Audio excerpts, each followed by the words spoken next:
Her name doesn't matter. What matters is what wasn't in her kitchen. Call her Katarina.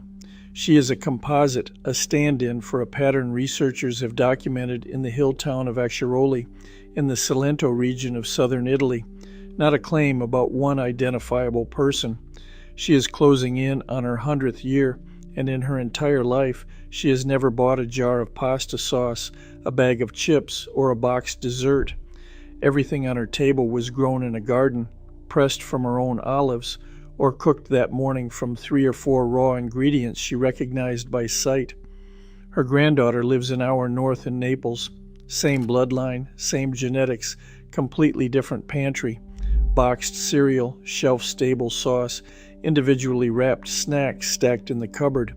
Her granddaughter is 60 and already carries blood markers of metabolic strain that Katarina, at nearly 100, simply does not have. That contrast is not folklore. It is the exact question a real research group has spent the last decade trying to answer. The Cilento Initiative on Aging Outcomes, led by Dr. Salvatore Di Somma, has spent more than 10 years studying roughly 300 centenarians in this region, using blood work, metabolic panels, and biomarker analysis that most longevity research never gets access to. On markers of blood metabolism, these centenarians test as roughly 8 years younger than their actual age. Their microcirculation, the small vessels that feed tissue at the cellular level, performs like someone 30 years younger. The researchers themselves are careful to say there is no single secret behind this, but one pattern holds across the entire cohort, and it turns out to be less about what Cilento adds to the plate than about what industrial food never got the chance to replace. Let's start with the foundation, because this is the layer most people get wrong.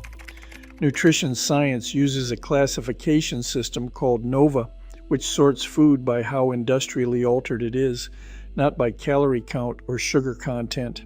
Ultra-processed food is food that has been broken down into industrial components and reassembled with additives designed to make it shelf-stable, hyper-palatable, and cheap to produce at scale. The research on this category is now hard to ignore. A pooled analysis of 18 separate prospective cohort studies tracking over 1,148,000 people and documenting more than 173,000 deaths found that people with the highest ultra-processed food intake had a 15% higher risk of dying from any cause compared to those with the lowest intake. And the relationship moved in a straight line. For every additional 10% of a person's diet made up of ultra-processed food, the risk of death from any cause rose by roughly 10%. That is a dose-response relationship, one of the stronger signals you can find in observational research, because the effect scales with exposure instead of only appearing past some extreme threshold. Here is where it gets specific to the region we started in.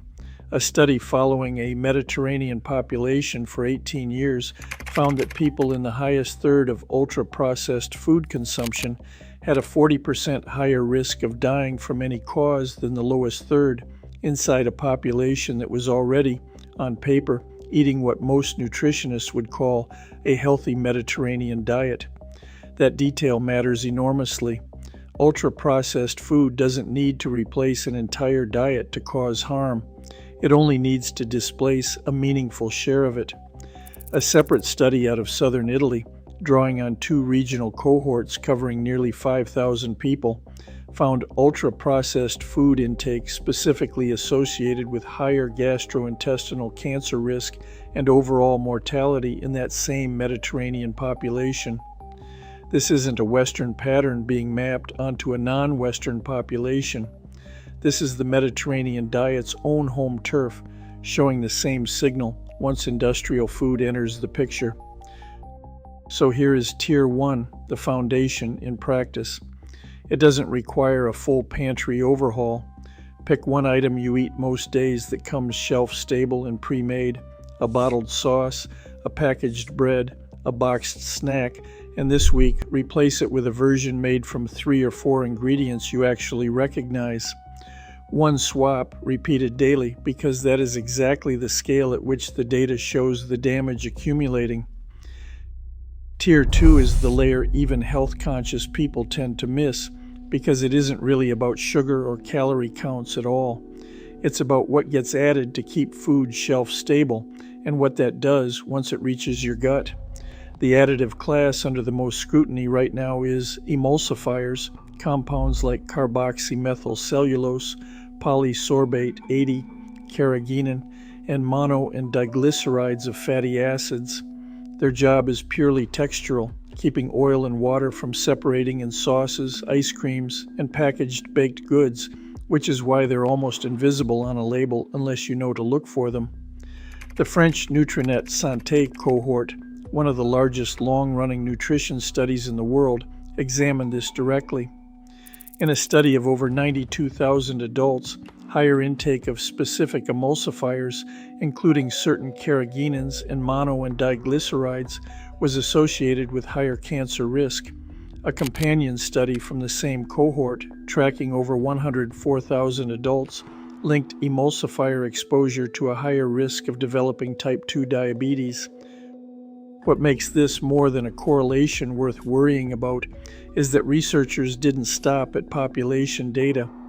In a 2022 randomized controlled feeding trial, healthy volunteers were given measured doses of the emulsifier carboxymethylcellulose, and researchers tracked what happened to their gut microbiota and metabolome. The additive measurably altered both. That's a controlled human trial, not just an association, and it points toward a specific mechanism. Emulsifiers appear to thin the protective mucus layer lining the gut wall. When that layer thins, it activates inflammatory signaling, the same kind of chronic, low-grade inflammatory activation researchers studying aging populations elsewhere have connected to a wide range of age-related disease. Emulsifiers also appear to work against the fiber-loving bacteria that legumes and vegetables feed, the ones producing the short-chain fatty acids your gut lining depends on. In other words, ultra-processed food may not just fail to provide what whole food provides, it may actively work against the machinery whole food already built. Tier 2 in practice looks like this. Pick one product in your kitchen today and actually read the ingredient list. If you see an emulsifier, a gum, or a stabilizer listed by name, treat that as your signal, not the sugar content printed in bold on the front of the box. That single detail, according to this research, may be doing more damage than what the front label warns you about. Which brings us to Tier 3, the layer that explains why removing ultra-processed food from a Cilento-style diet doesn't leave a gap behind. There was never a hole to fill in the first place. The documented daily pattern in Cilento is built around vegetables, legumes, whole cereals, fish, and olive oil, with red meat appearing only occasionally. When researchers analyzed the olive oil actually produced and consumed in the region, they found it measurably lower in the fatty acid compounds associated with heart disease and accelerated cognitive decline than typical commercial oils. Rosemary also shows up constantly in the local cooking, used heavily and daily, and CAO researchers have flagged it as worth further dedicated study, though it remains a lead rather than a proven mechanism on its own. What matters more than any single ingredient is the structure underneath all of it. Every meal is built from real, unbroken food, which means there's no meaningful share of the day's calories left over for anything industrially reformulated to occupy. And here is the moment where three completely separate lines of research, run by different teams in different countries using different methods, converge on the same underlying logic. A large multinational meta-analysis found the dose-response relationship between ultra-processed food and mortality across over 1 million people. A regional Mediterranean cohort followed for 18 years found a 40% mortality difference tied to that exposure inside a population already eating what looks, on paper, like a healthy diet. A French biomarker-level cohort found the specific additive mechanism inside the gut that may explain why. 3 different research designs, 3 different countries, and they all land on the same idea. It was never really about adding one magic food. It's about how much room ultra-processed food gets to occupy in a day that would otherwise be filled with something whole.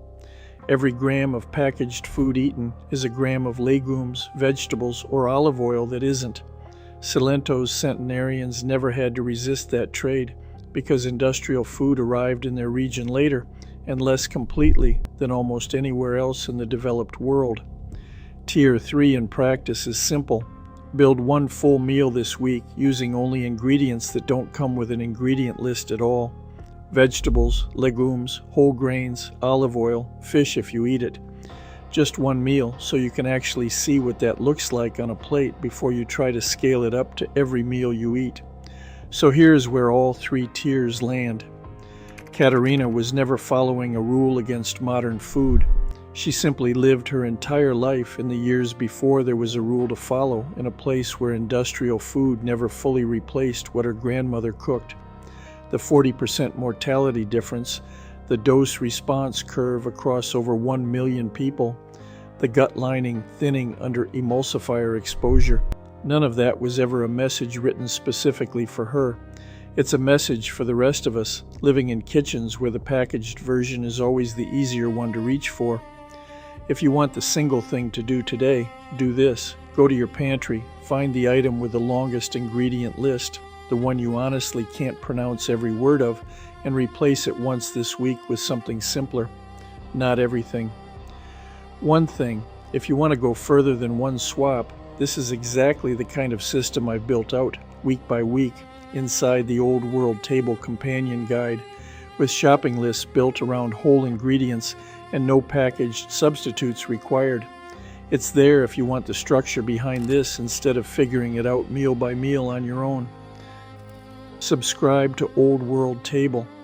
Every week we go back to one more place on Earth where people have quietly outlived the rest of us, and we pull apart exactly what the data says is actually happening on their plate. Tell me in the comments, what's the one packaged food in your kitchen right now that you'd have the hardest time giving up? I read every answer, and it might be the next thing we dig into.